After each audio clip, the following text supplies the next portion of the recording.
Olá, meu nome é Richard, eu sou da empresa Termoquente Aquecedores e nós somos especialistas no aquecimento de água através da energia do sol. Temos orgulho em ter aplicado essa solução em diversos lares aqui na região de Campinas.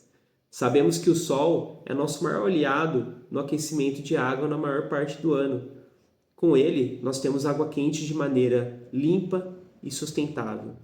Mas e naqueles dias cinzentos, aqueles dias frios e chuvosos, como que é feito o aquecimento da água? Aí que entra uma peça fundamental. Sabe quem? A resistência elétrica. E nos próximos minutos eu vou desmistificar a resistência elétrica para vocês e vou explicar como ela funciona e qual a maneira mais sustentável de você ter economia e conforto no banho utilizando a resistência. Bora lá? Pense no seu sistema de aquecimento solar como se fosse um carro híbrido. Então, prioritariamente ele é utilizado ali a bateria elétrica, porém, na falta dessa bateria, entra o motor a combustão. E o aquecedor solar ele é na mesma situação. Só que você tem o sol como energia prioritária, energia primária ali desse aquecimento da água, e na falta do sol, que é nos períodos frios e chuvosos, entra em ação a resistência elétrica, que ela vai garantir uma água quente para você e para sua família.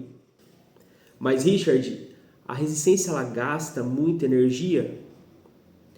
Bom, a resposta é depende. Depende, tá? Então vamos partir do princípio de que seu aquecedor está bem equilibrado, está bem dimensionado ali para o seu uso diário. Então vamos pensar aqui numa casa com 4 pessoas, os 4 tomam banho à noite. Perfeito.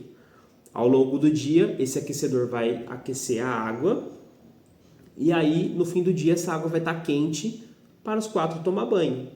Até aí ok. E onde que entra a resistência nessa situação, tá? Aqui na nossa região de Campinas, 70% do ano, quem vai aquecer a água são as placas ali. A placa solar vai dar conta do aquecimento durante 70%. E os outros 30% é algum apoio elétrico. Então aí ela fica híbrida. Um pouco a placa solar, um pouco a resistência. E aí, como que controla essa resistência? Tem duas coisas. Tem o termostato, que todo aquecedor solar já vem o termostato. Esse termostato aqui, ele é de regulagem, tá? Mas tem alguns que são fixos nessa parte aqui da temperatura. Então, ó, não sei se dá para ver, mas o pininho branco aqui é que indica qual temperatura que tá. Então, talvez seja ao contrário ali, mas ele está entre 55 e 45 graus Celsius. A gente utiliza graus Celsius aqui. Então ele está nos 50 graus Celsius. Alguns sistemas são fixos em 60 graus Celsius, tá? E isso faz com que você tenha um consumo maior de eletricidade. Porque o que acontece, né? Esse 70% do ano, o aquecedor ele deve ficar desligado para não utilizar energia à toa. Então você vai ter um disjuntor exclusivo no seu quadro elétrico só para resistência. Ele não pode ficar misturado com nada, tem que ser sozinho. Então tá frio, tá calor, você mantém ele desligado. A hora que chegar aos 30% do ano, que é o que? O finalzinho de maio, junho, julho, agosto, essa parte aí a gente já tem um pouco mais de frio, apesar de ser uma característica de frio seco, né, aqui na nossa região e verão chuvoso, mesmo assim pode ter alguma frente fria de ter um dia frio nublado. E aí nesse dia a placa solar não vai conseguir aquecer a água, tá? Você vai ter que ir lá, ligar o disjuntor. O ideal é 2 horas antes do banho e aquecer essa água, tá? Com o seu termostato bem reguladinho nos 50 graus. Você liga isso aqui 2 horas antes do banho. As 4 pessoas tomam banho. No nosso caso hipotético, né, de 4 pessoas. Ao término do banho, aí que vem o pulo do gato. Terminou o banho, desliga. Desliga para não ficar gastando água. Porque o aquecedor, conforme vocês vão utilizando água quente, ele vai entrando água fria por dentro do sistema. E o termostato, que vai estar lá no meio do boiler, né? Então o meio ali ele vai estar medindo a média de temperatura. Conforme você vai usando, essa água fria vai enchendo o sistema até que o termostato vê que está gelada. Então o que acontece? Se você não desligar o disjuntor depois do banho, se você não desligar, todas as madrugadas com o termostato frio, você vai estar gastando a energia elétrica da sua resistência para tomar banho, tá? A menos que tenha banho da manhã, mas o banho da manhã ele é caro, então você tem que ter um sistema dimensionado para isso, tá? Então isso já é economia, mas você tem que ficar fazendo esse controle de estar ligando, desligando, ligando, desligando.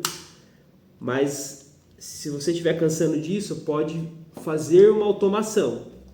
Então existe no mercado diversos tipos de controladores, né?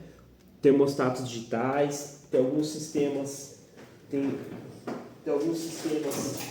que controlam, não é exatamente isso aqui, mas alguns sistemas controlam por tempo, então você regula horários para estar ligando essa resistência, ou igual esse aqui que ele é mais completo, você controla a sua resistência por temperatura e por horário. Então, dentro daqueles horários de banho, ela vai entrar em ação apenas se a temperatura programada aqui tiver abaixo lá no boiler. Então, ou seja, você programou aqui para 45 graus.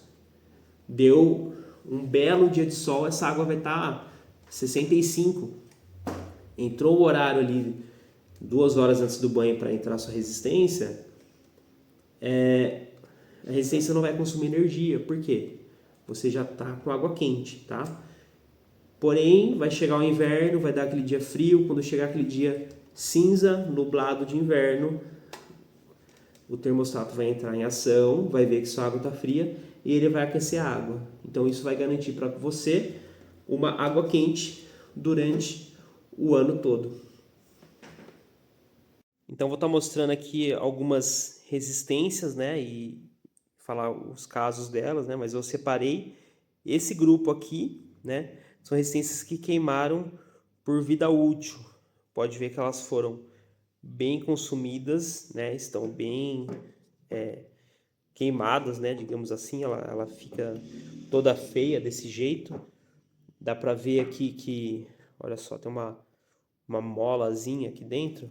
Aqui não dá para ver muito bem, mas essa aqui dá para ver melhor. Ó, ela tem uma mola, que é o que realmente aquece. Depois essa parte branca em volta é um isolante elétrico. E aí a capa dela, a carcaça, que pode ser tanto de cobre como inox, né? Então essas resistências aqui queimaram por uso, tá? Essa aqui, ela estava queimando por uso, mas aí ela teve uma falta de água. Ela queimou seca, então ela fica esse aspecto de gotinha, essa gota aqui na resistência de cobre. Então foi queima por falta d'água, instalação errada. Essas duas aqui também foi por falta d'água, né? Veja que elas são de inox, mas elas não derreteram. Mas o que acontece com o inox? Ele é um metal muito mais resistente a calor. Então ela deu uma empenada. Então isso aqui foi falta d'água. Essa aqui, algum problema de fabricação. Então ela teve um grande consumo de energia centralizado ali. Então ela rompeu por aqui algum local. E essas duas aqui são de inox, né? Na verdade uma é cobre e outra é inox. Não está derretida, mas elas queimaram por variação elétrica da rede. Então, o aramezinho que tem lá dentro, ele é bem sensível. Então, deu algum raio, deu alguma coisa assim que ela rompeu, queimou precocemente, tá? Isso aqui é uma nova, só para termos de comparativo. Então, temos aqui na empresa esses exemplares aqui de reservatório térmico No caso, esse aqui é de 600 litros e esse aqui de 500.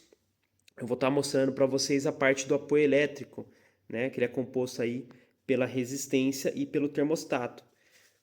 Então aqui é a resistência que está bem instalada, ela tem até essa capinha aqui de proteção para ela ficar bem organizada aqui, enfim, caso tenha um curto-circuito, essa lata aqui ela vai estar protegendo o sistema. E aqui no meio, então o meio, né, a gente tem um raio, né, composto do diâmetro, mas o meio do sistema, a média de temperatura é medida onde vai instalado aqui o termostato, tá? Então, o que acontece com esse termostato? Nós temos aqui a energia dele, então aterramento, fase 1 e a fase 2 de eletricidade.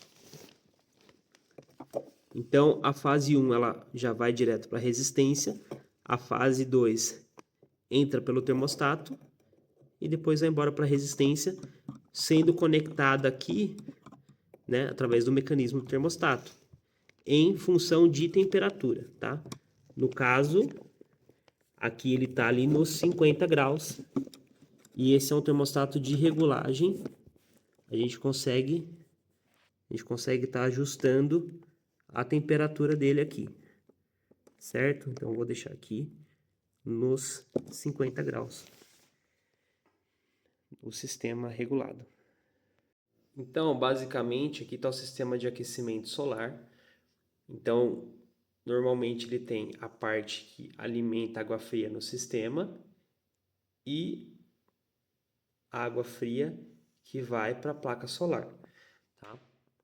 E aí ele tem a água quente da placa solar que volta para o reservatório e essa água quente que tem um respirinho e vai embora para casa, para o chuveiro elétrico, tá? Ao longo do dia, o sistema, né, a placa solar ela vai aquecendo, então vai enchendo o sistema de água quente. Aí ocorre o consumo dessa água. Conforme a água quente vai saindo, o sistema ele vai sendo abastecido com água fria. Essa água fria vai enchendo o sistema, resfriando ele, e aí o que acontece? Aqui no meio está o termostato. Então, no fim do dia, quando o sistema já está todo frio, o termostato ele vai sentir a temperatura e vai falar, opa, né, vamos esquentar essa água porque esfriou. Então, tem situações que o pessoal deixa ligado direto e aí acaba tendo esse consumo. Mesmo se você está tomando banho apenas à noite e deixa seu termostato ligado direto, ele vai estar gastando água quente. O ideal seria estar desligando ao término dos banhos e deixar para que no dia seguinte essa água venha aquecendo, mesmo que não seja um dia muito quente, mas essa água vai aquecendo devagarinho, mesmo que ela apenas pré-aqueça. É muito mais econômico, 2 horas antes do banho, você ligar essa resistência e você está elevando essa temperatura aqui dentro de 35 para 45 graus. Ao invés de, no término dos banhos, a caixa d'água mandar uma água aqui a 15 graus Celsius e você está gastando energia para aquecer de 15 até 45. Por isso que o ideal são banhos à noite, você ligar 2 horas antes a resistência para aquecer o sistema, caso não esteja bom, e no término dos banhos desligar essa resistência. Bom, muito obrigado por chegarem até aqui. Espero que tenham gostado do conteúdo. Se tiver dúvidas, sugestões, pode mandar aqui embaixo. Por favor, peço que curta e compartilhe o vídeo com um amigo. E às vezes aquele amigo ele vai estar gastando muita eletricidade, então é bom ele ter ciência de como funciona o aquecedor, pois existe a possibilidade do aquecedor solar dele estar mal regulado, tá ligado direto, sem ter um controlador. Então não é um uso com eficiência energética. Então é isso, se inscreva no canal, traremos novidades sobre os sistemas de aquecimento solar. É isso, até a próxima, fiquem com Deus.